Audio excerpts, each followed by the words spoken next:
오늘부터 우리가 이제 배울 내용들은 이제 말하기와 듣기, 그러니까 화법 정도라고 보시면 됩니다.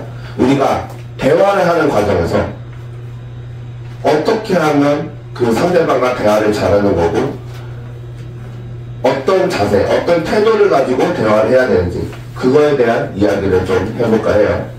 자, 첫 번째, 청이 있죠. 자, 경은 뭐예요? 기울 경에, 청이 그를 청자입니다.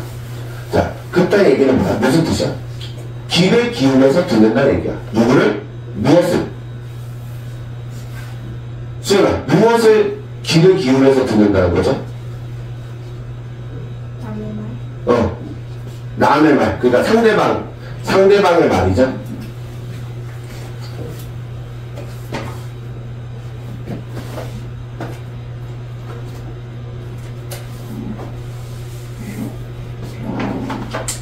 자, 그래서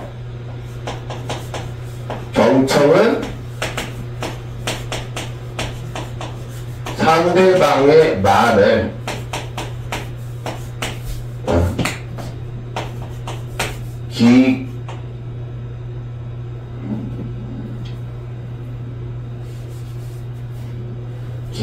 기울여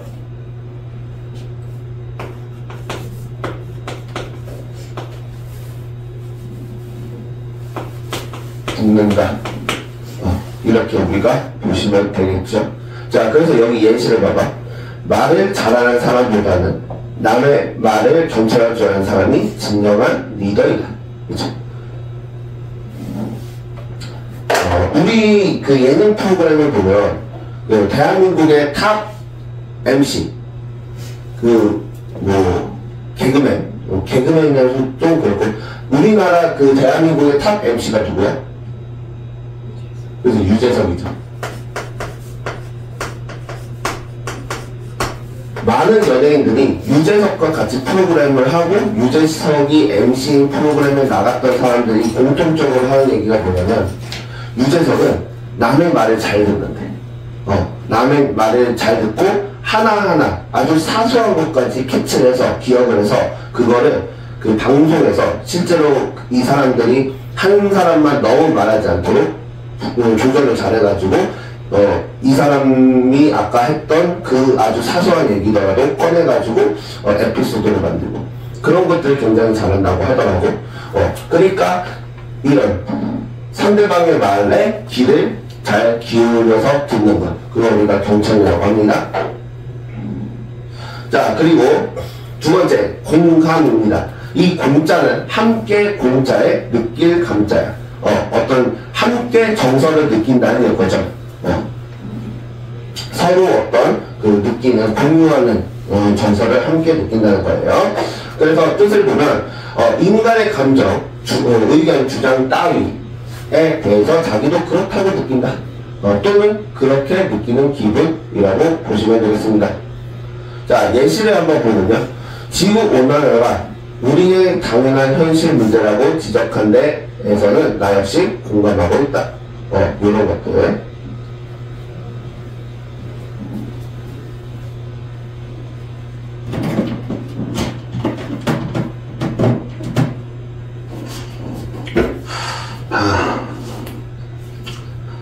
자, 그래서 공감은 가치관이나 감수성이 비슷해서 어떤 대상에 대해 자기도 상대방과 같은 반응을 보이는 것,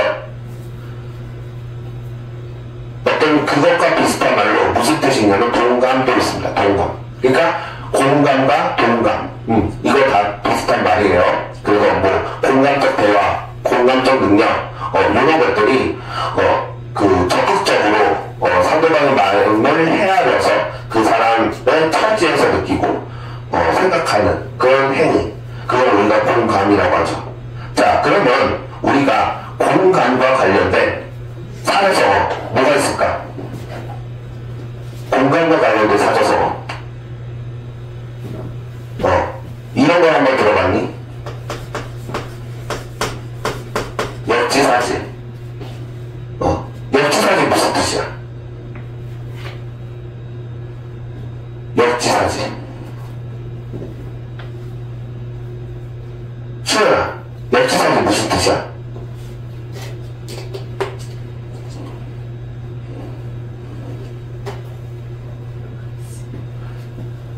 이런 거 알고 있으면 되게 좋아요.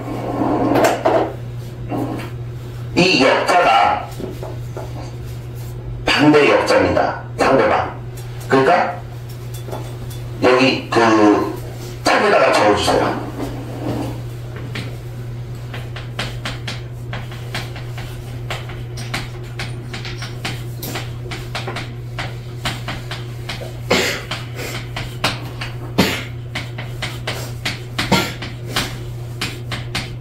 자, 상대방의 입장에서 생각하는 것, 그걸 우리가 역지사지라고 해요.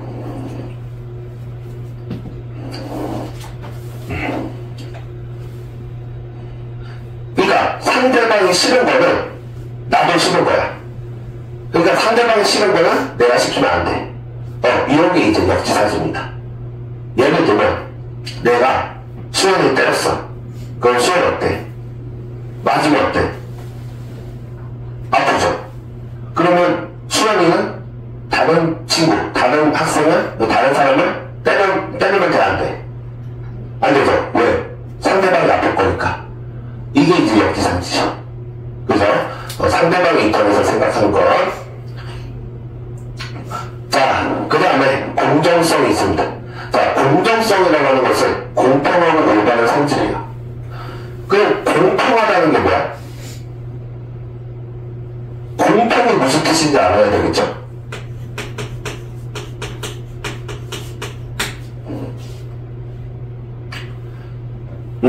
공평이라고 하는 것은 모두가 평등한 겁니다.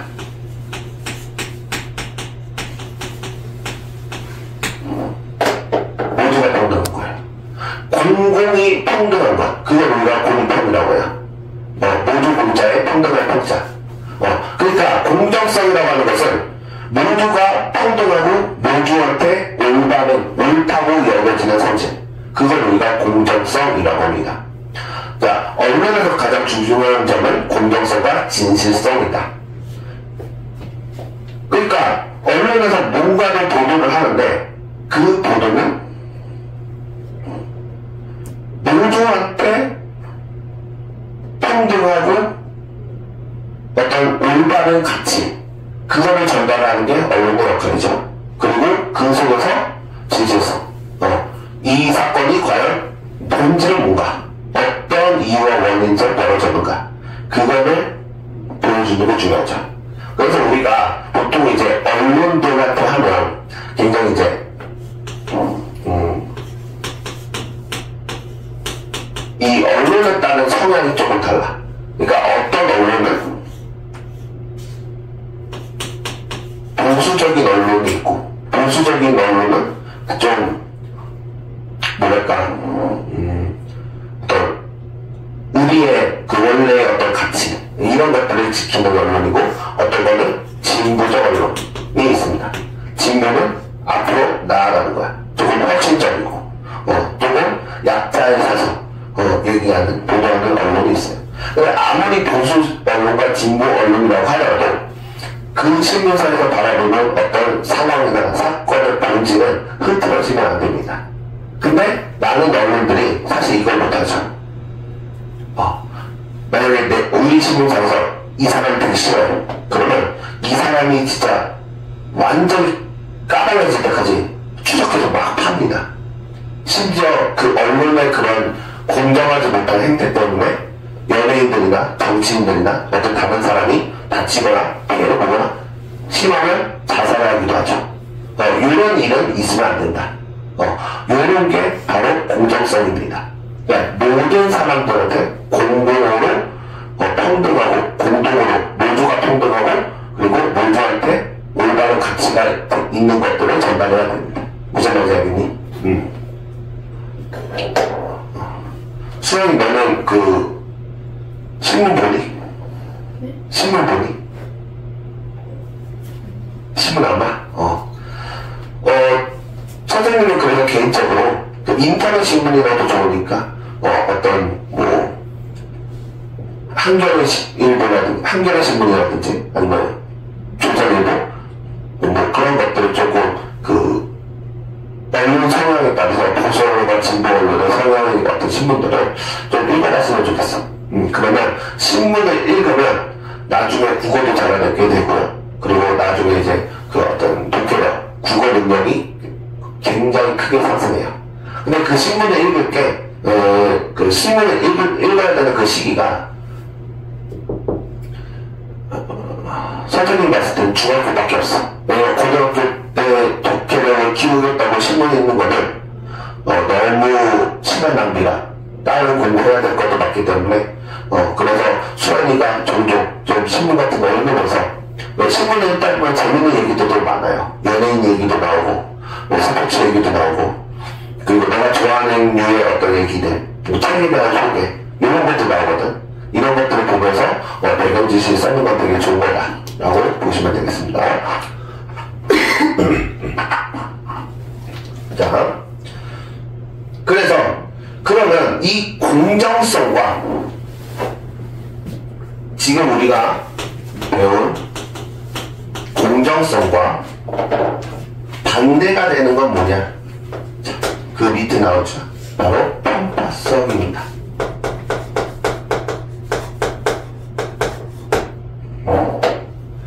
편파적이라는 건 뭐냐면 한쪽으로 치우쳐져 있는 겁니다. 그게 편파적이야.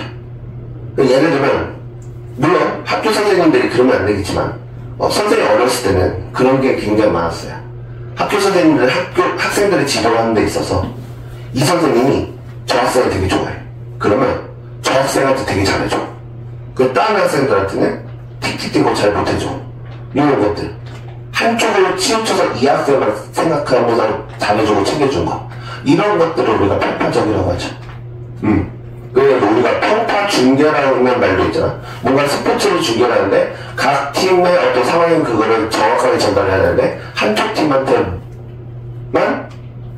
어떤 좋은 얘기를 한다든지 뭐 깐다든지 이런 것들 한쪽에 치우쳐져 있는 걸 우리가 편파적이라고 합니다. 그래서 편파성이라고도 하고요. 자, 그 다음 네 번째 봅시다. 맥락. 자, 맥락은 뭐냐면 서로 이어져 있는 관계나 연관입니다. 그러니까 서로 이어져 있어요. 그 얘기는 뭐냐면 이거는 우리가 그 비문학 독서 할 때 많이 필요한 것들인데, 자, 비문학 글들을 보면 한 문단, 두 문단, 세 문단, 뭐 네 문단 이런 식으로 문단이 이렇게 나눠져 있잖아. 근데 이 첫 번째 문단에서 어떤 주제에 대해서 얘기했어. 그러면 이 주제는 뭐냐면 그 뒤에 나오는 모든 문단을 관통하는 핵심 주제입니다. 그래서 중심 문장이야. 그러면 이 중심 문장은 밑에 있는 문단들이 이 중심 문장을 향해서 연관이 돼야 돼. 그래야 좋은 글입니다. 근데 첫 번째 문단은 중심 문장이 이해했는데 두 번째 문단의 중심 문장에서 이거와 다른 얘기를 해. 세 번째도 요거와 다른 얘기를 해. 네 번째도 요거와 다른 얘기를 해. 서로 각자가 놀면 얘는 좋은 글이 아니에요. 근데 우리가 그 학교 시험에서 만날 글이나 아니면 나중에 고등학교 가서 모의고사 수능에서 만날 글들은 하나의 중심 문장을 토대로 맥락적으로 다 연결이 됐습니다. 이렇게 연결되는 걸 우리가 뭐라고 하냐면 유기적이라고 해요. 그래서 여기다가 옆에다가 유기적이라고 적어주세요. 얘는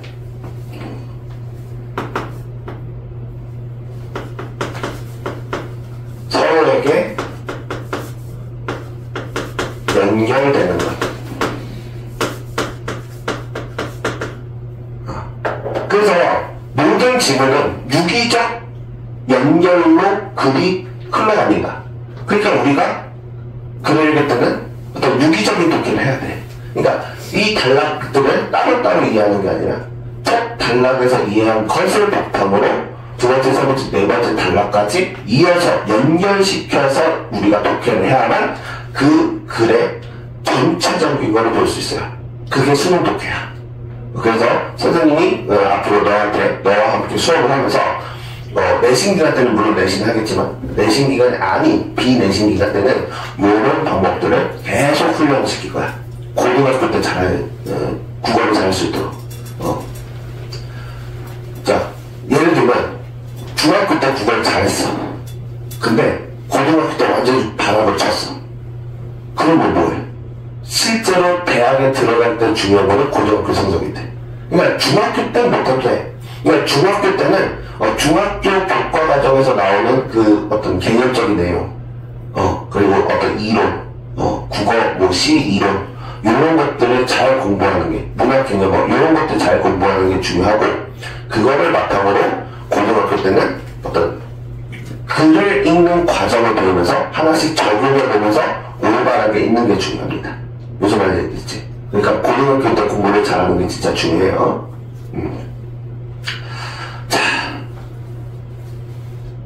그래서 여기 예시 보면요, 주제에서 벗어난 그의 말은 더 이상 맥락을 알 수 없게 되어버렸다. 어떤 얘기인지 모르겠다는 얘기죠. 자, 근데 그 밑에 보면 참고 어휘를 봐봐. 참고 어휘를 보면 상황 맥락과 사회문화적 맥락이 두 가지로 나눠져 있어요. 자, 상황 맥락이라고 하는 건 뭐냐면 주제, 목적, 화자, 청자, 담화 등의 어떤 유형, 그리고 활용 매체를 통해서 어떠한 상황 속에서 이런 맥락적인 말을 하는지, 이게 이제 상황 맥락이에요. 어떤 상황 속에서, 내가 공부하는 상황 속에서, 내가 강의를 듣는 상황 속에서, 내가 친구와 얘기하는 상황 속에서, 부모님과 얘기하는 상황 속에서, 선생님이 얘기하는 상황 속에서 이루어지는 맥락, 그게 이제 상황 맥락이야. 근데 사회문화적 맥락은 뭐냐면 사회적, 역사적, 사회적 공동체의 어떤 가치관이나 신념을 얘기하는 겁니다.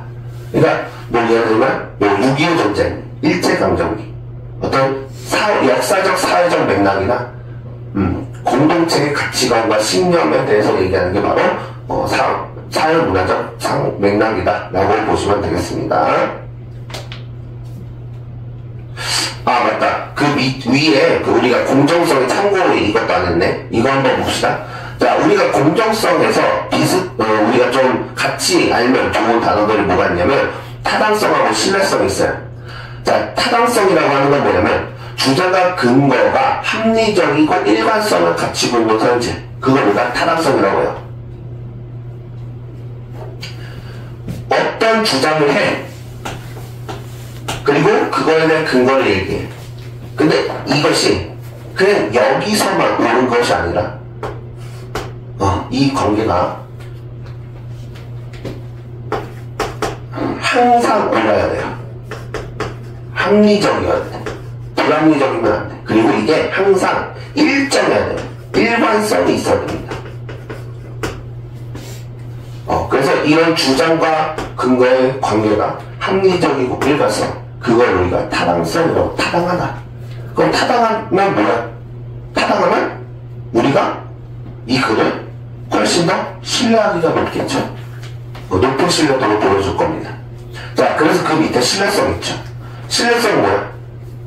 신이 믿을 신자예요. 그래서 굳게 믿고 의지할 수 있는 성질.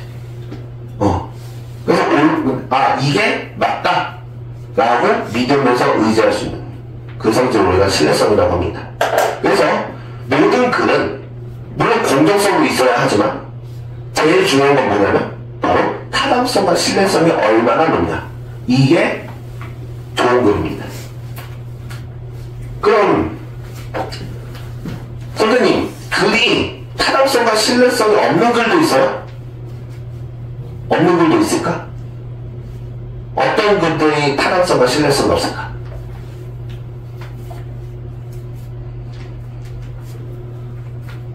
어떤 글들이 타당성과 신뢰성이 없을까요?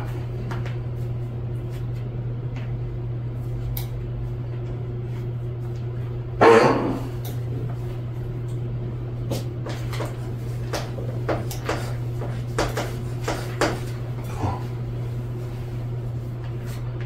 몇 페이지야? 몇 페이지? 오피셜이 아니라 내피셜. 그냥 내 머릿속에서만 나온 거야. 이게 맞은지 틀린지를 검증을 안 하고 그냥 내 머릿속에서 내가 생각한 대로만 얘기를 하는 거. 그렇게 쓴 거예요. 뭐 예를 들면 뭐 통계 자료라든가 책에서 얘기한 내용 아니면 뭐 전문가의 말 있잖아. 그런 거를 통해서 어떤 정확한 명확한 근거를 통해서 얘기한 게 아니라 그냥 내 주장이야, 내 생각이야. 이런 글을 우리가 내피셜로 얘기하는 그런 타당성과 신뢰성이 없겠죠. 또 굉장히 타당성과 신뢰성이 없을 만한 글이 뭐냐면 블로그글. 물론 전문가의 블로그 글은 타당성과 신뢰성이 있을 수 있어요. 근데 어떤 블로그 글은 그냥 그런 거 없이 그냥 내피셜로 쓴 글이 있어요. 이럴 거야. 이런 내피셜로 쓴 그 블로그 글은 당연히 타당성하고 신뢰성이 없겠죠.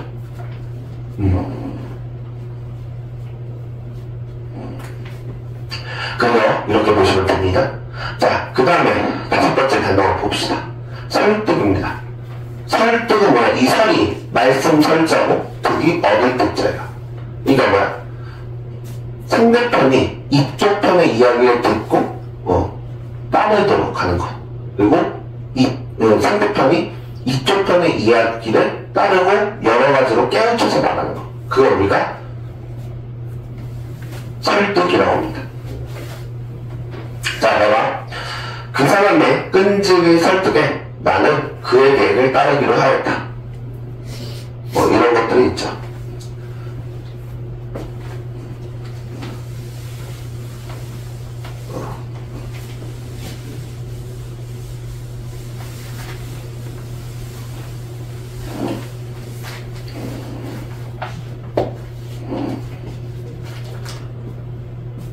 옛날 중국의 역사를 보면 우리가 이제 소설로도 나와 있는 삼국지. 삼국지를 보면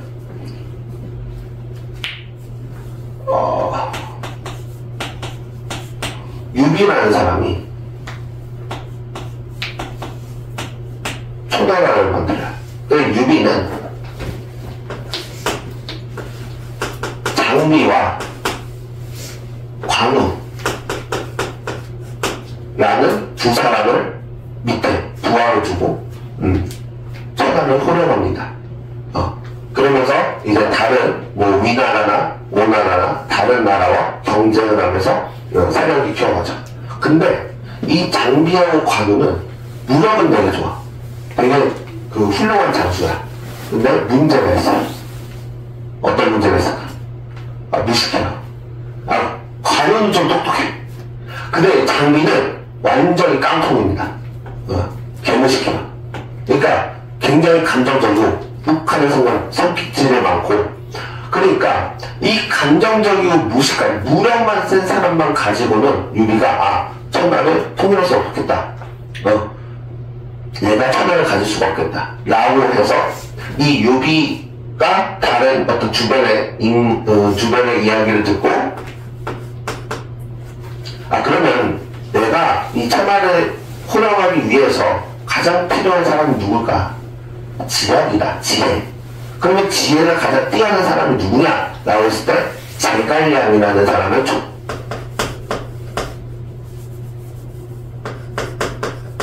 제갈량이라는 사람을 추천을 받아요. 그래서 유비가 제갈량을 만나러 가. 근데 첫 번째 갔어. 근데 그 제갈량이 없는 거야. 어떻게? 사람이 없으니까 돌아가야지. 도로 가서 두 번째 만나러 갔어요. 이 새끼가 잠을 찾아오는데 사람이 많은데 손님이 많은데 그래서 못 만났어. 그래서 잠을 깨울까 말까 하다가 그냥 어쩔 수 없다. 돌아갔어요. 세 번째는 딱 하니까 있는 거야. 그래서 얘기를 했지. 나의 편이 되어주십시오. 그래서 나의 머리가 되어주십시오. 그래서 이 제가 왜 그러냐. 근데 너희 어떤 계획은 어떻게 되냐. 이렇게 얘기를 하다가 제가 유비 괜찮은 사람이다 해가지고 유비 편을 섭니다. 그러면서 다양한 전투들은 이 제갈량의 개체, 지략으로 인해서 이긴 경우가 되게 많아. 그래서 유비한테는 굉장히 복덩이인 충신입니다. 근데 제갈량은 알고 있어서 잘하고 있을 때도 사실 잔 게 아니라 유비를 건증한 거야. 유비를 이제 떠본 거죠. 근데 제갈량을 이렇게 얻기 위해서 3번 동안 제갈량을 설득해서 결국 자기 편을 만들었죠. 이래서 이러한 설득과 관련된 사자성어 뭘까요? 자, 여기다가 옆에다가 적어주세요. 삼고초려입니다.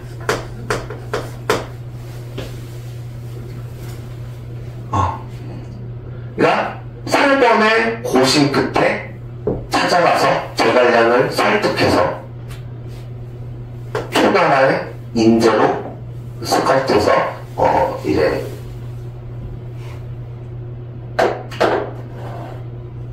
이 중국을 이 천하를 나의 손에 오기 위해서 호령하기 위해서 굉장히 이제 도움을 많이 줬다.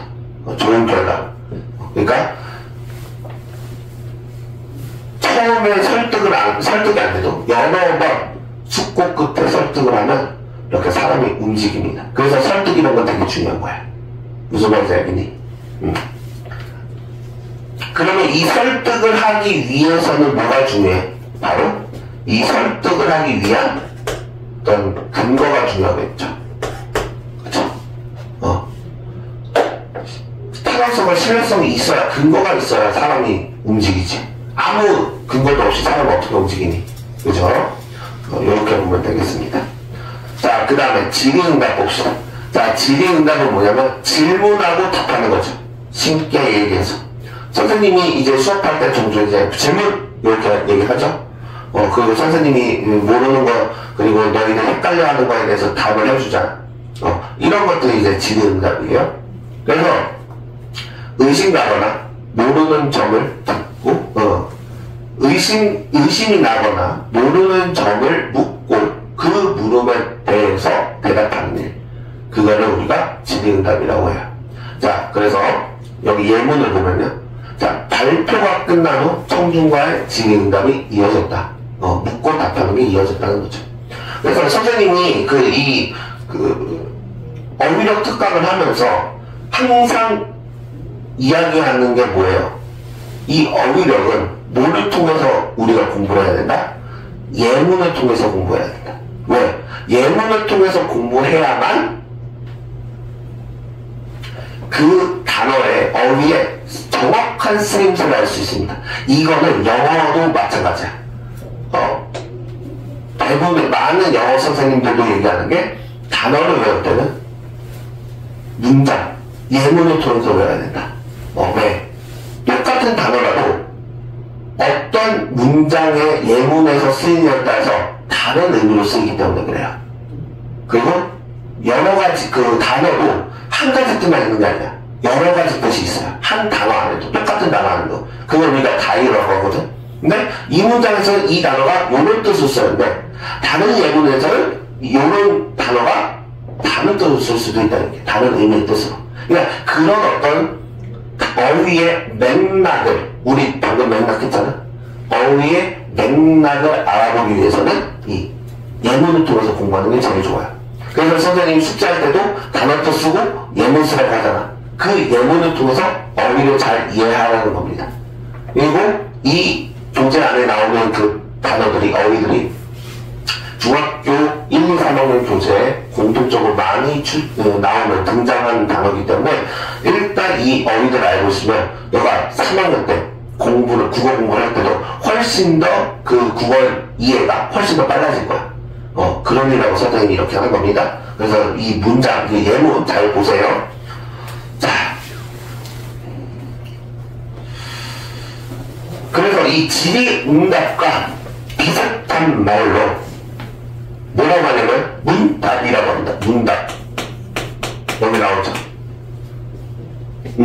그리고 우리가 이 문답은 시에서도 종종 나와요. 시에서도 어떤 식으로 종종 나오냐면 묻고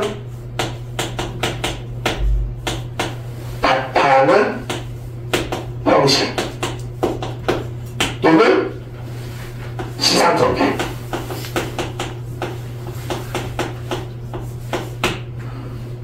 라는 이런 시상전개로 시가 흘러가는 시 작품들도 있어요. 이런 것들 잘 봐요. 그래서 예를 들면 이런 거죠. 시에서 뭐 맞습니까? 라고 물어봐. 네? 이거는 이렇다. 이렇게 대답을 하는 거죠. 이런 작품들이 종종 있습니다. 그러니까 이런 것들을 잘 알면 우리가 시의 이야기가 훨씬 더 쉽겠죠. 자, 그럼 봐봐. 묻고 답하는 형식, 묻고 답하는 시상전개로 전개가 되는 이런 시들은 시에 누구와 누가 있을까? 묻고 답한다는 거는 뭐와 뭐가 있어야 돼? 뭐와 뭐가 있어야 묻고 답할 수 있니?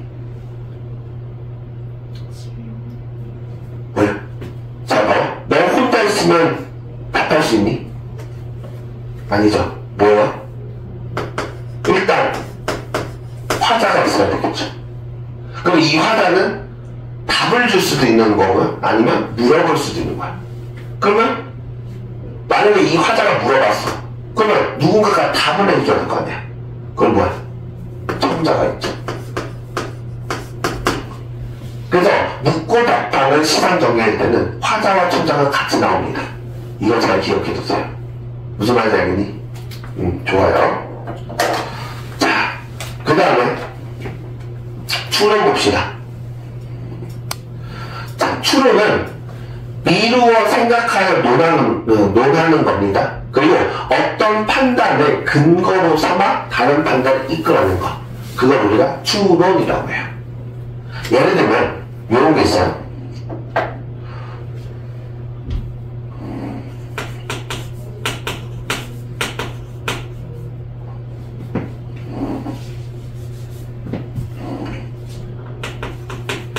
유비추론이라는 말이 있어. 이 유비추론이 뭐냐? 이거는 우리 저번에도 잠깐 했어요. 그 중학교 3학년 국어 교과서에 굉장히 비중이 높은 어떤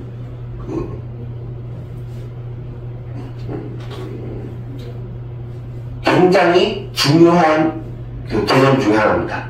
연어, 귀나, 유비추론, 유추. 그래서 이 유비추를 줄여서 우리가 유추라고도 하죠. 자, 그럼 유비추는 뭐냐? 자, 어떤 아이가 엄마와 산책을 하고 있습니다. 근데 이 아이가 어느 날 뭐를 봤냐면 참새를 봤어요. 그러면서 엄마가 아이한테 이 참새를 가리키면서 땡땡아, 요렇게 생긴 거는 새야 라고 알려줬어요. 자, 그러면 수연이가 얘기해보자. 새의 특징은 뭐니? 새의 생김새가 어떤 특징을 가졌어요? 그치? 날개 몇 개? 2개. 또 다리 2개. 또 그쵸? 불이 하나. 또 뭘 털도 있겠지. 또 뭐? 꼬리도 하나 있어야 되겠죠?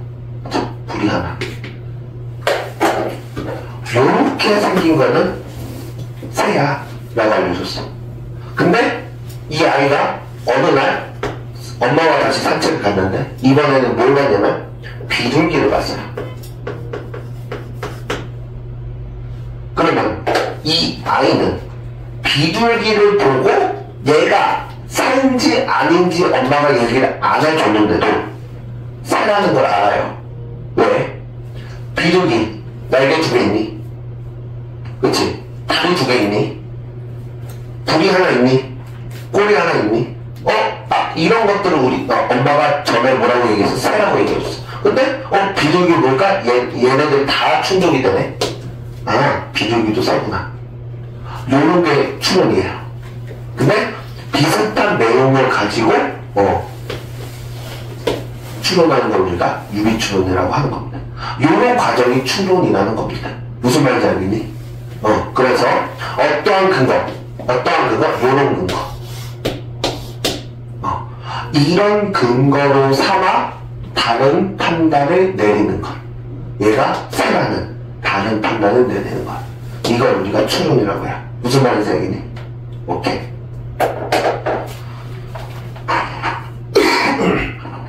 자, 그 다음에 청자.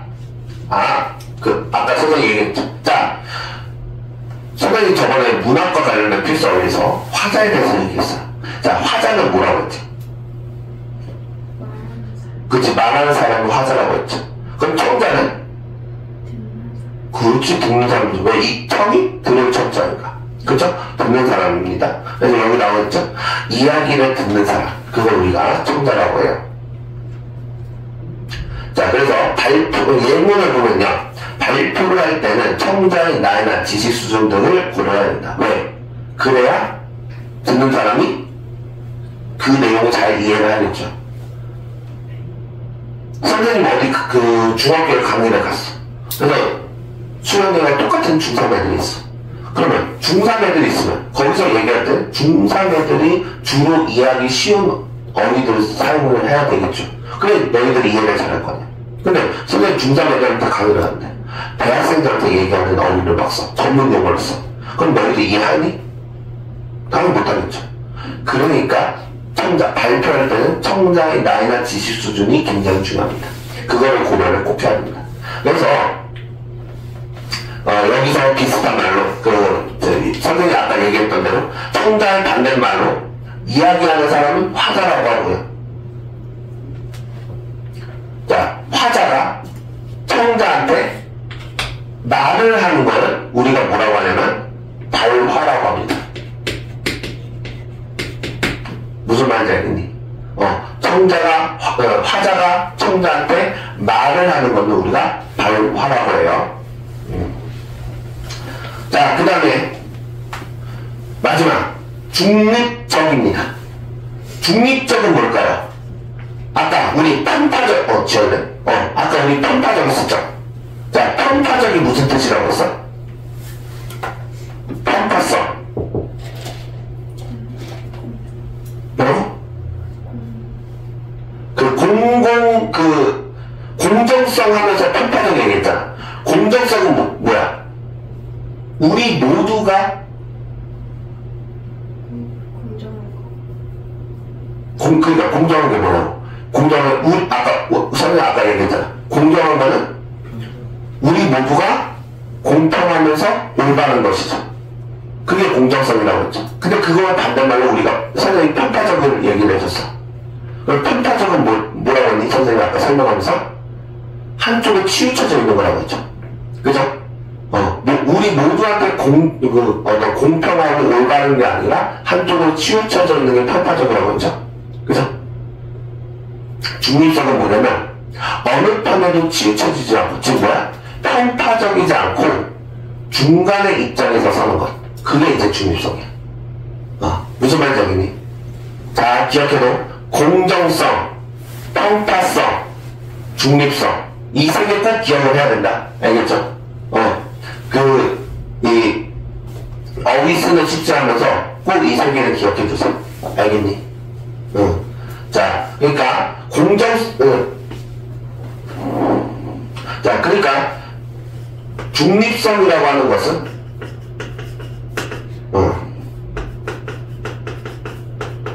편파적이지 않고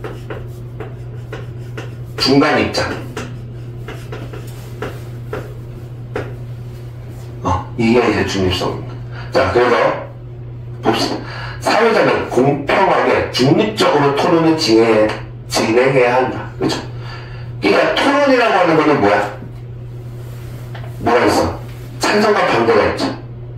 그럼 찬성과 반대 입장이 서로 이렇게 싸우는 거야. 근데 사회자는 그거를 진행해야 되고 가운데서 그거를 조정을 해야 되는 입장이잖아.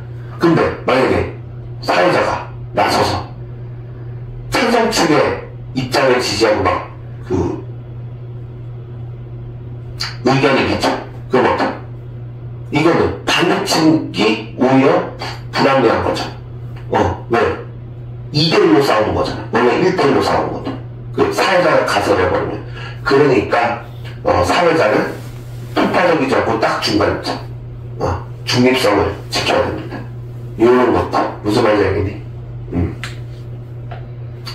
자, 그래서, 그 밑에 보면, 자, 어느 쪽을 편든다는 우호적인 태도. 그러니까 이쪽을 조금 더 좋아하는 겁니다. 한쪽은 조금 더 좋아하는 거예요. 그걸 우리가 우호적이라고 해요. 우호적인 태도를.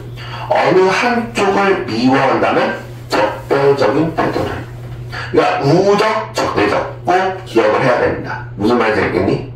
그리고 둘 다 중립적이지 않다는 점에서는 편향적, 그리고 편파적이라고 얘기했습니다. 자, 아까 우리 편파적 얘기한 거, 편파성 얘기한 것 중에서 편향적, 편파적 또 나왔네. 그러니까 편파적은 굉장히 중요한 겁니다. 무슨 말인지 알겠니? 그리고 지금 여기서는 나오지 않는 단어인데 이것도 같이 기억을 해주세요. 자,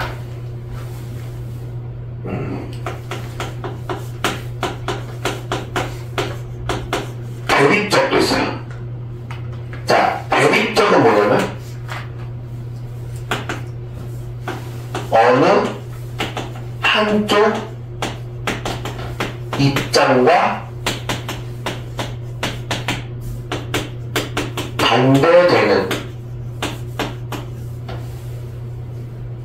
주장, 성질, 이걸 우리가 대립적이라고 합니다.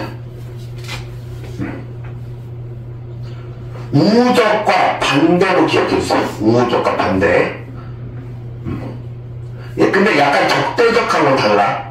적대적은 완전히 미워안고 싸우는 거예요. 완전히 저걸로 눌려서 완전히 까다리고 미워하고 싸우는 게 적대적이야. 근데 대립적은 적으로 만드는 것까지는 아니야. 근데 어느 한쪽 입장과 나는 생각이 달라. 반대적인 어떤 주장을 펼치는 그런 성질. 그걸 우리가 대립적이라고 합니다. 무슨 말인지 알겠니? 이거 꼭 기억해주세요. 자, 그 다음에 여기 보면 청, 이 청이 아까 뭐라고 했어? 들을 청이라고 했죠. 청이 쓰이는 단어를 한번 봅시다. 청각, 뭐예요? 소리를 느끼는 감각. 그걸 우리가 청각이라고 하죠. 시청, 눈으로 보고 귀로 듣는 거. 청중, 뭐야? 강연이나 설교, 음악가를 듣기 위해서 모인 사람들. 그게 청중. 그래서 예를 들면 콘서트장, 이런 데서 이제 있는 사람들 다 청중이죠. 그래서 방청은 어떤 방송에 참석해서 듣는 것. 그걸 우리가 방청이라고 합니다. 방송에 참석해서 듣는 거야. 그래서 방청. 선생님 어렸을 때는 막 개그 콘서트나 아니면 어떤 강연 프로그램 있으면 방청해가지고 되게 많이 듣기도 했어요. 그렇게 어떤 들었던 것들이 지금 생각해보면 나의 어떤 지적 재산이 많이 됐어. 그래서 선생님이 수업하면서 이런저런 다양한 이야기를 하는 것들이 다 그럴 때 그런 어떤 방청한 곳에서 들었던 얘기들. 그래서 선생님이 재구성해서 편집해서 얘기하는 겁니다. 그래서 그 수영도 방송 같은 데서 막 강연하는 방송들 있잖아. 그런 것들이 있으면 한번 들어보세요. 되게 재밌어. 강연으로 하는 어떤 방송들은 일반 강연하고 다른 게 방송은 일단 기본적으로 뭐가 있어야 돼? 재미가 있어야 되죠. 그 강연자들이 강의를 하는 과정에 어떤 농담이나 그런 재미있는 예시, 재미성을 굉장히 많이 넣는단 말이야. 그러니까 너도 들었을 때 굉장히 쉽게 들을 수 있는 수준의 방송들이 되게 많거든. 강의하는 방송들이. 그런 거 나중에 수연이도 좀 들었으면 좋겠습니다. 자, 그럼 그 옆에 있는 다음 밑줄 친 단어와 관련있는 감각은 한번 골라볼까요? 뭐예요? 몇 번? 3번. 그러니까 선생님 청이라는 단어가 청이라는 단어가 쓰이면 다는 아니지만 높은 확률로 뭐와 관련된 듣는 거와 관련된 의미로 쓰이는 경우가 많다. 꼭 기억해주세요. 알겠죠? 자, 선생님 저번에 뭐라고 했어? 산이라는 글자가 나오면 어떤 의미로 쓸 경우가 많다고 했죠? 산.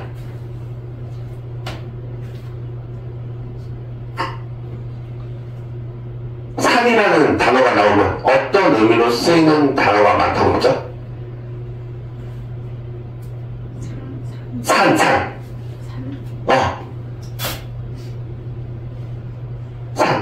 산출, 뭐, 이런 거.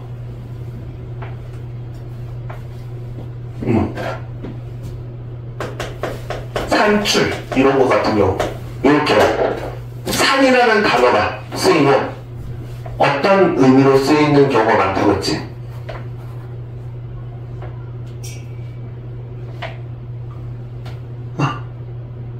어떤 경우가 많다고 했어?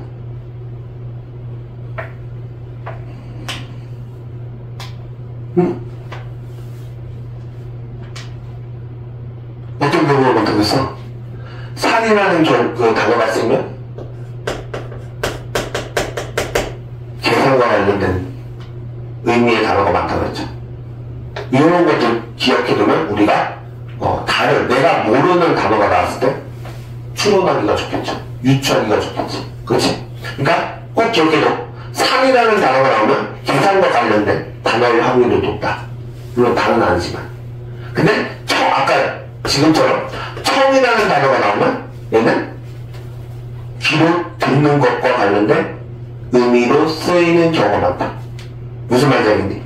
이거 우리 두 가지 꼭 기억해주자. 알겠죠?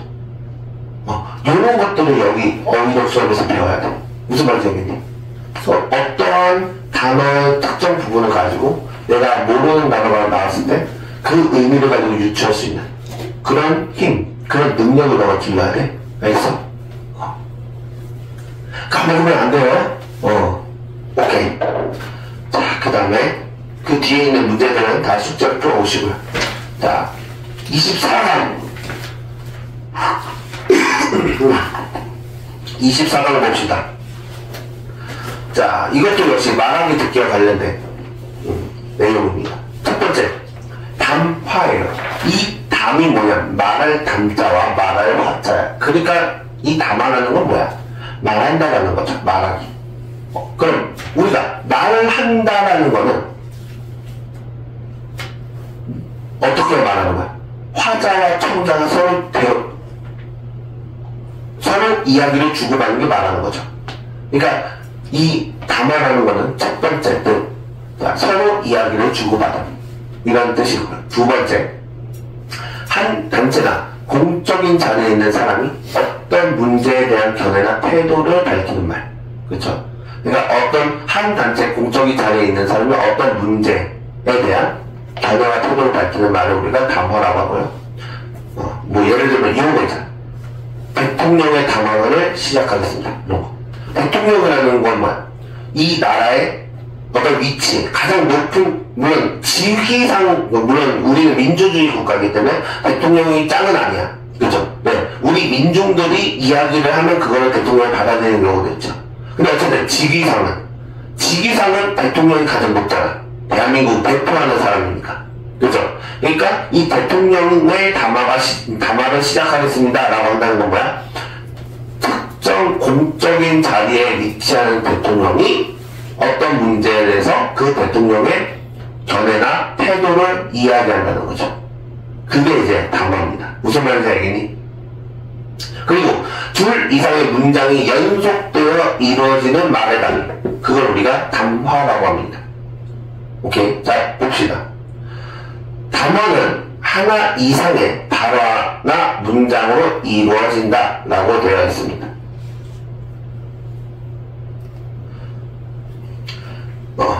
자, 그러니까 이 담화라고 하는 것은 비슷한 말로 뭐라고도 얘기하냐면 대화라고도 얘기합니다. 대화. 그래서 여기 옆에 있는 그 어떤 그림이 있죠. 이미지 있죠. 여기다가 별표 하나 쳐주세요. 담화라는 건 뭐냐면, 자, 여기 봐봐.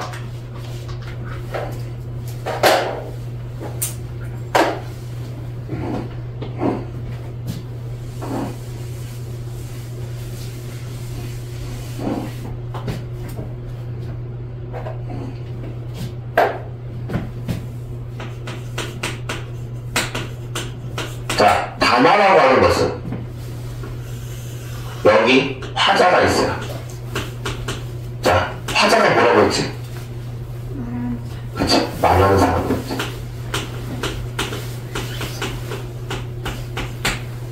그리고 여기 청자가 있습니다. 청자가 뭐라고 했지? 그치? 듣는 사람.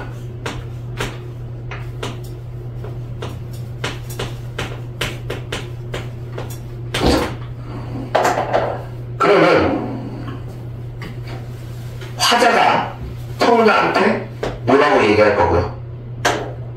반대로 청자가 화자의 말을 듣고 뭐라고 얘기할 거야. 그쵸?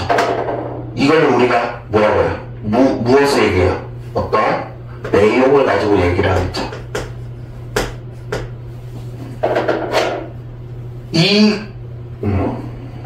그리고 이 화자와 청자는 서로 어떤 내용 가지고 뭔가를 이렇게 주고 받을 때 여기에서는 뭐가 있습니까? 맥락이 있습니다. 어떠한 맥락 속에서 어떠한 내용을 가지고 화자와 청자가 말을 주고받는 거예요. 이 전반적인 과정 우리는 담화라고 합니다. 무슨 말인지 알겠어요? 요거를 꼭 잘 기억해 주세요. 자, 그리고 두 번째, 면담이 있습니다. 면담이 뭐냐면 서로 만나서 이야기하는 겁니다. 면담. 서로 만나서 이야기해요. 자, 그러면 그 수연이가 이제 중학교 3학년 될 거야. 중학교 1학년 때도 마찬가지고 중학교 2학년 때도 마찬가지였을 거예요. 학기 초가 됐어. 그러면 담임선생님이 너희들 애들을 불러서 뭐라니? 학기 초에 담임선생님이 너희 애들을 불러서 뭐하니? 개별로 뭐해요? 학기 초에 상담을 하죠. 그 상담이 뭐예요? 면담이에요. 그쵸? 왜? 학교 선생님 너희들 왜 개별로 면담을 해? 개별 면담 왜 다 해?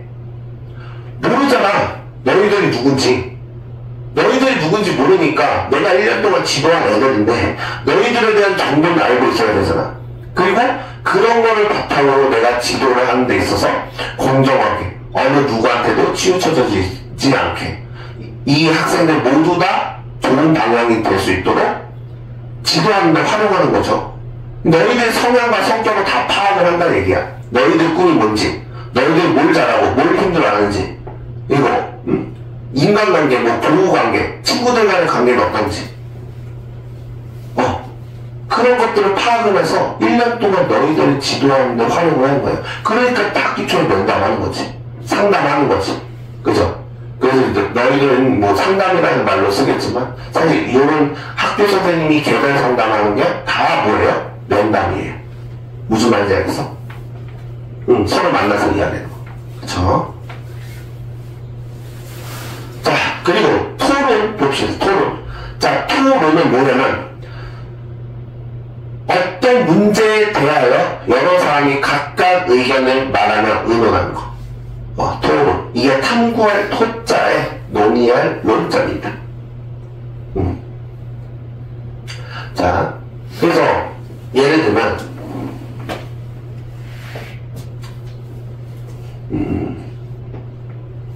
여기 있죠.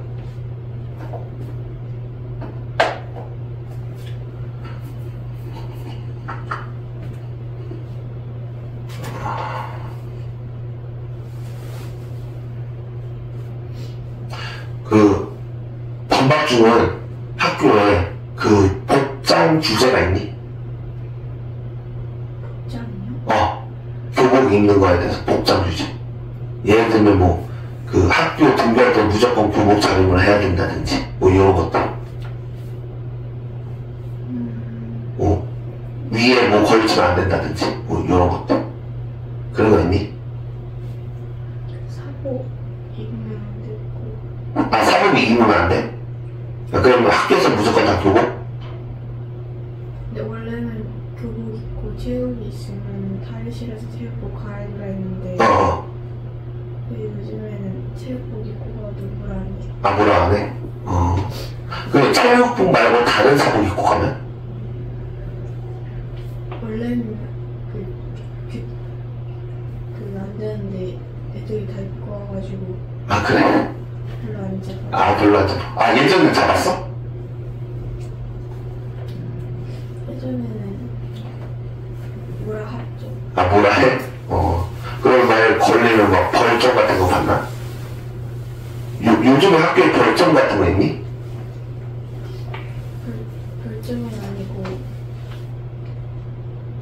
약간 뭐 쓰는 게 있는데 그거 써야 돼. 아, 그래? 징계가 있구나. 예를 들면 이런 것들. 복장 주제를 예로 들어봅시다.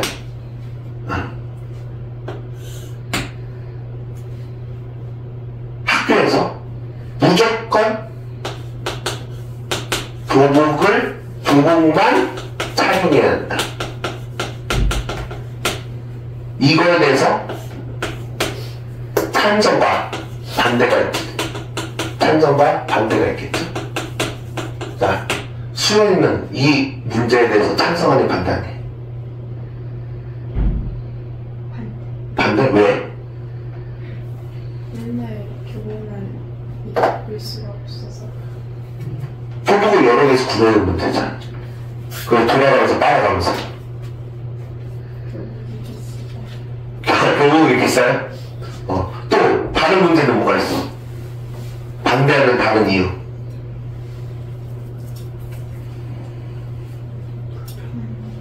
불편해? 또 다른 이유. 추워요. 추워? 왜? 얇아? 교복 차가워서. 아, 교복이 차가워?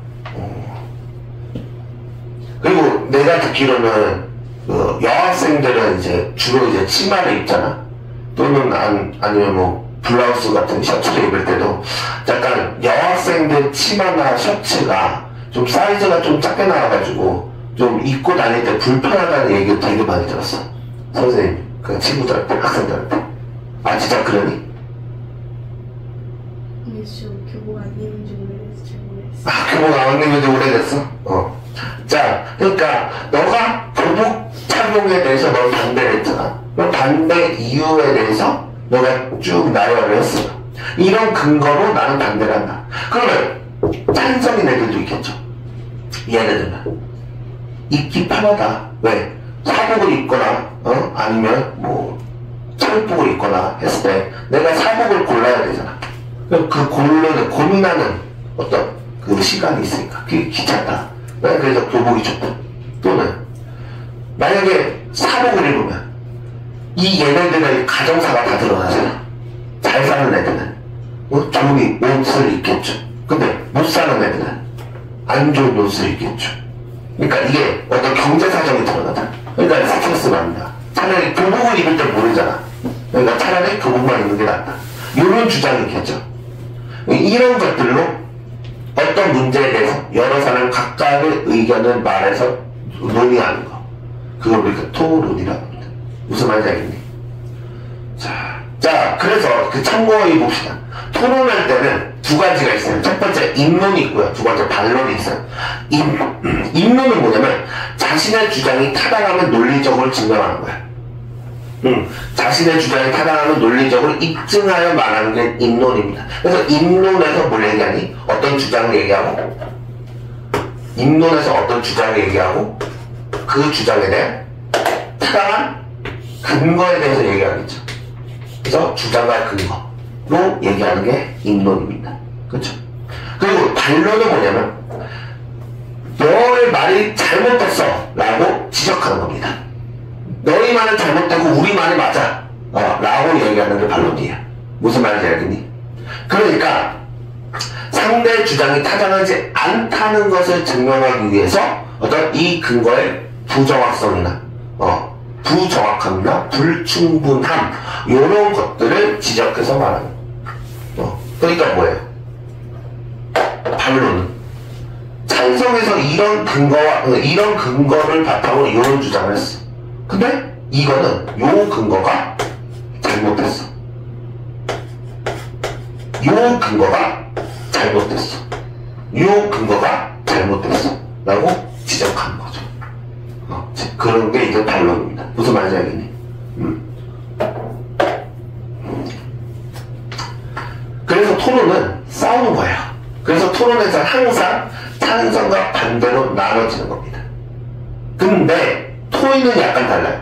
토론하고 토의는 구분을 좀 알아야 돼. 그러니까 토론은 항상 어떤 입장과 어떤 입장이 두 가지 입장이 다양한 입장이 서로 싸워서 자기네 입장이 더 맞다, 더 타당하다라는 건 입증하는 게 토론이에요. 그래서 토론은 항상 찬성과 반대가 있는 거야. 근데 토의는 어떤 문제에 대해서 검토하고 협의하는 거예요. 그게 뭐야? 어떤 문제에 대해서 검토하고 협의한다는 거는 뭐야?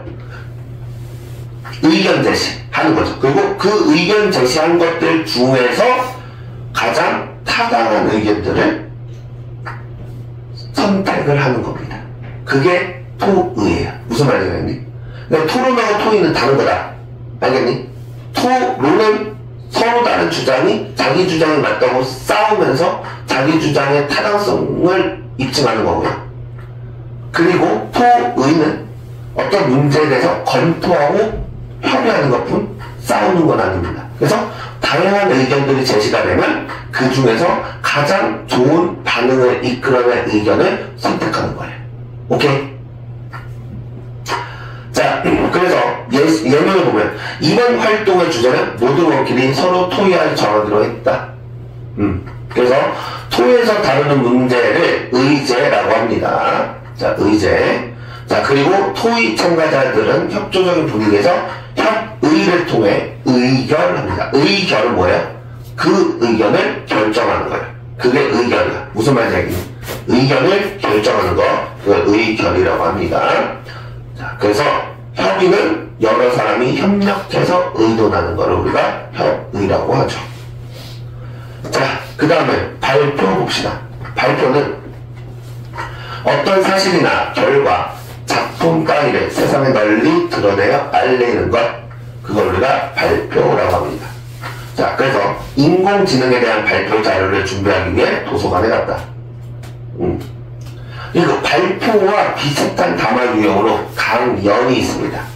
강연은 뭐냐면 어떤 일정한 주제에 대해서 대중 앞에서 강의 형식으로 설명하는 것, 그걸 우리가 강연이라고 합니다. 자, 예를 들면 선생님이 너희 반박중에 가서 어떤 진로와 관련된 주제를 가지고 너희들 앞에서 발표를 해, 설명을 해, 강의를 해. 그런 것들이 강연이죠. 그죠? 어떤 일정한 주제를 가지고 청중들 앞에서 강의 형식으로 얘기하는 것, 그걸 우리가 강연이라고 합니다. 자, 그 다음에 그 밑에 보면 발표 효과를 높여주는 표현. 자, 여기에 별 붙여주세요. 준 언어적 표현과 비언어적 표현이 있어요.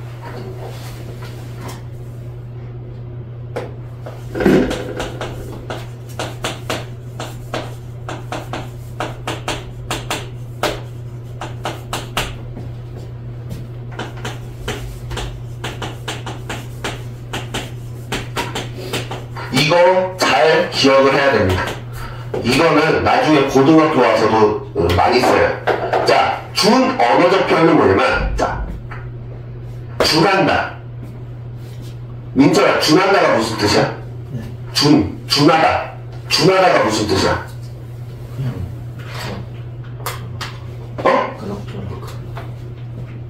아니죠. 자, 예를 들면, 잘 봐봐. 준하라는 게 무슨 뜻이냐면,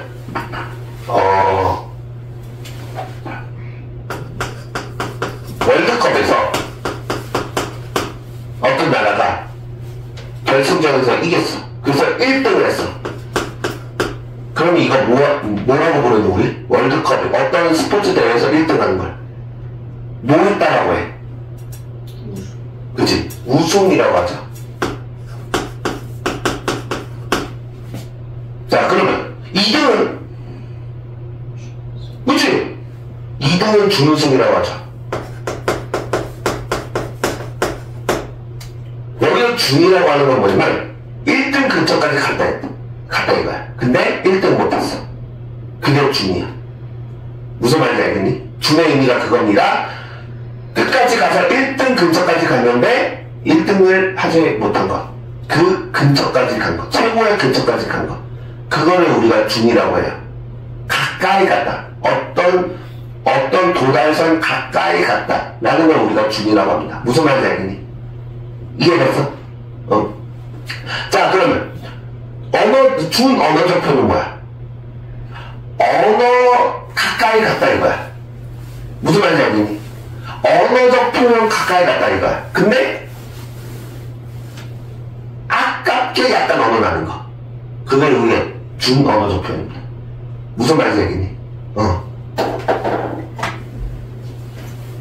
그러니까 이런 거죠. 말투, 억양,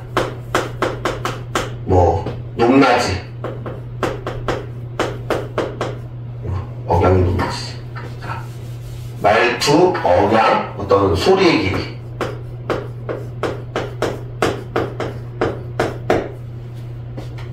이런 것들이 준 언어적 표현입니다. 무슨 말인지 알겠니? 언어적 표현에 가까이 갔다. 근데 약간 아쉽게 언어는 아닌 것. 자, 그러면, 여기 봐봐. 말투, 억양, 소리의 길이. 얘네들은 뭐예요? 얘네들의 공통점은 뭐야? 얘네들의 공통점은 뭐니? 말투, 억양, 소리의 길이. 뭐와 관련된 것들이야? 다.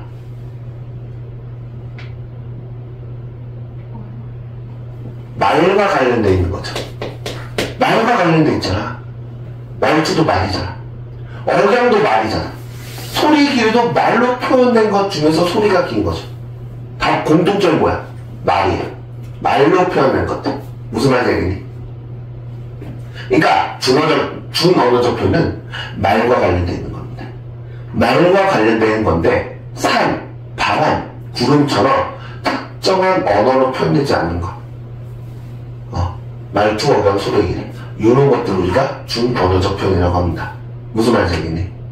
자, 그럼 비언어적 표현은 뭐예요? 얘는 언어가 아닌 겁니다. 이 비자가 아닐 비자야. 아닐 비. 이겁니다. 아닐 비. 뭐예요? 언어가 아닌 겁니다. 언어가 아닌 표현. 그럼 언어가 아닌 표현이라는 건 뭐야? 바로 제스처죠.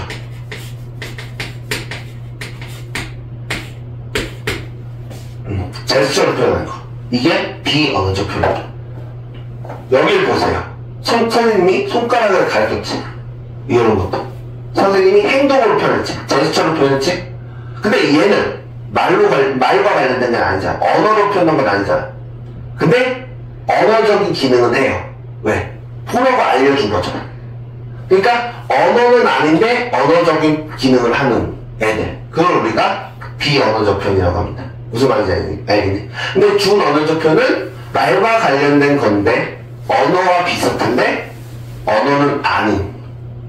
그러면서 언어적 기능을 하는 얘를 우리가 준 언어적 표현이라고 해요. 무슨 말인지 알겠니? 오케이. 그래서 여기 봐봐. 준 언어적 표현은 언어적 표현에 따른 억양, 세기, 말투, 높낮이, 빠르기. 요런 것들이 준 언어적 표현이고요. 비언어적 표현은 시선, 표정, 몸짓, 손짓. 요런 거. 시선, 표정, 몸짓, 손짓. 요런 것들이 준 언어적 표현이다. 비언어적 표현이다. 이렇게 보시면 되겠습니다. 자, 그 다음에 쟁점 봅시다. 자, 쟁점은 다툴 쟁자의 점자입니다. 자, 뭐예요? 서로 다투는 중심이 되는 점. 그게 이제 쟁점이에요. 서로 다투는 중심이 되는 점. 자, 막판에 불거져 나온 쟁점으로 인하여 협상이 원점을 되돌아갔다. 이런 것들. 자, 그래서 이 쟁점과 비슷한 말로 뭐가 있냐면 각자의 주장을 말이나 글로 논하여 다투는 것. 이걸 우리가 논쟁이라고 합니다. 각자의 주장을 말이나 글로 논하여 다투는 건 논쟁이라고 하고요. 자, 그리고 논쟁에서 다투는 문제가 쟁점이죠. 그죠? 그리고 비슷한 단어로는 논점이 있습니다. 논점은 논의나 논쟁 등의 중심이 되는 문제점. 그걸 우리가 논점이라고 합니다. 오케이. 자, 그 다음에 허점 봅시다. 자, 허점은 불충분하거나 허술한 점. 그걸 우리가 허점이라고 해요. 불충분하거나 허술한 점. 자, 그래서 보면 이 오류라는 것도 있어요. 자, 오류라는 건 뭐냐면, 자, 부적절한 점과 관련이 있는 것을 오류라고 합니다. 틀린 것이죠, 틀린 거. 적절하지 못한 거, 틀린 거. 그걸 우리가 오류라고 해요. 자, 그 다음에 두 번째, 다음 간단 명료하다. 간단 명료하다는 뭐야? 말 그대로 간단하고 분명한 거예요. 간단하고 분명한 거. 이 이야기를 간단 명료하게 나한테 설명해라. 이런 거죠. 그러니까 간단하고 분명하게 나한테 설명해라. 이런 겁니다. 자, 예문을 보면 사회자는 의견이 대립할 경우 논점을 간단 명료하게 정리하여 참가자에게 알려줘야 한다. 간단 명료하게 정리하여 참가자들에게 알려줘야 한대요. 자, 그리고 간단 명료하다를 줄여서 우리는 뭐라고 하냐? 간명이라고 해요. 간명. 자, 그리고 짜임새 있는 것은 우리가 간결하다라고 하고요. 그리고 매우 길고 장황한 거, 번거로운 거, 매우 길고 번거로운 거를 우리가 장황하다. 너는 말을 너무 장황하게 해. 장황하게 끌어. 이런 것들이죠. 길게 한다는 거예요. 길게. 길게 하는 걸 장황하다라고 하고요. 그리고 했던 말 또 하고 또 하고 또 하고 이렇게 했던 말 반복하는 걸 우리가 뭐라고 해요? 증언부언이라고 해요. 증언부언. 했던 말을 되풀이하는 것, 자꾸 되풀이하는 것을 우리가 증언부언이라고 해요. 자, 그 다음 마지막 환기하다 봅시다. 환기하다. 환기하다는 뭐예요? 주의나 여론 생각 따위를 불러일으키는 뭐야? 다시 생각하게 만드는 거야. 그래서 주의나 여론 생각 따위를 불러일으키는 다시 생각하게 만드는 거, 그걸 우리가 환기하다라고 합니다. 그래서 예문을 보면 그는 청중의 의미를 환기하기 위해 커다란 도표를 펼쳤다. 청중의 의미를 환기하기 위해 커다란 도표를 펼쳤다. 자, 그래서 환기하다와 유사하게 쓰이는 말은 유발하다라는 게 있어요. 유발하다. 발생시켰다는 얘기야. 내 앞에 나타나게 발생시켰다. 자, 그리고 환기하다로 뜻은 다른데 소리가 같은 애가 있어요. 그걸 우리가 동음이어라고 해요. 환기하다로 동음이어가 뭐가 있냐면, 환기하다라는 말은 탁한 공기를 맑게 바꾸다 라는 뜻도 있습니다. 그래서 아침에 부모님이, 엄마가 집에 창문을 열어놓죠. 왜? 환기한 거야. 우리가 자는 동안에 공기가 탁해졌으니까 창문을 열어서 맑은 공기를 수용해서 맑은 공기를 바꾸는 거. 그걸 이제 환기하다라고 하죠. 그래서 그런 걸 환기하다라고 합니다. 자, 그리고 헷갈리기 쉬운 말 봅시다. 논쟁. 논쟁은 토론의 주제입니다. 토론의 주제. 논거는 주장을 덧받침하는 논리적인 근거. 그죠? 그리고 논증은 구체적인 근거와 이유를 들어서 주장을 논리적으로 증명하는 것. 논증. 그래서 이 논증에서 뭐가 있어요? 연역법과 귀납법과 유추가 있는 겁니다. 그러니까 논증은 뭐예요? 구체적인 근거와 이유를 들어서 주장을 논리적으로 증명하고 그 정당성을 주장하는 것, 입증하는 것, 그걸 논증이라고 하고, 논박은 논리적으로 반박하는 겁니다.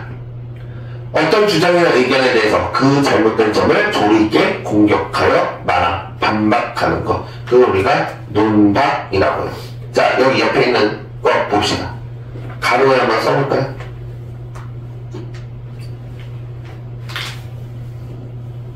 기업과 니은에 못 들어갈까?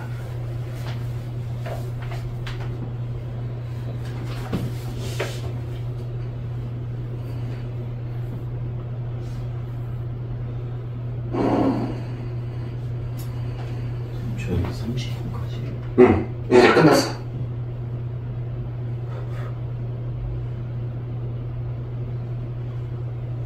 여기 그 유형 찾아봐. 다 썼어요. 다 썼어.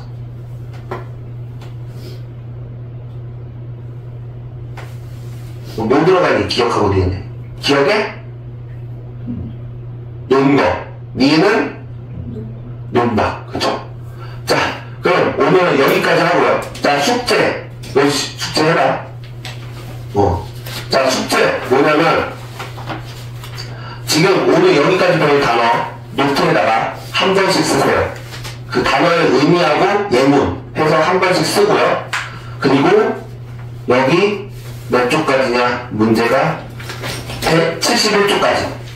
171쪽까지 문제 풀어오세요. 171쪽까지 문제 풀어오고요. 그리고 오늘 배운 단어의 뜻과 예문을 한 번씩 써서 오시면 됩니다. 알겠죠? 오케이? 자, 수고했습니다.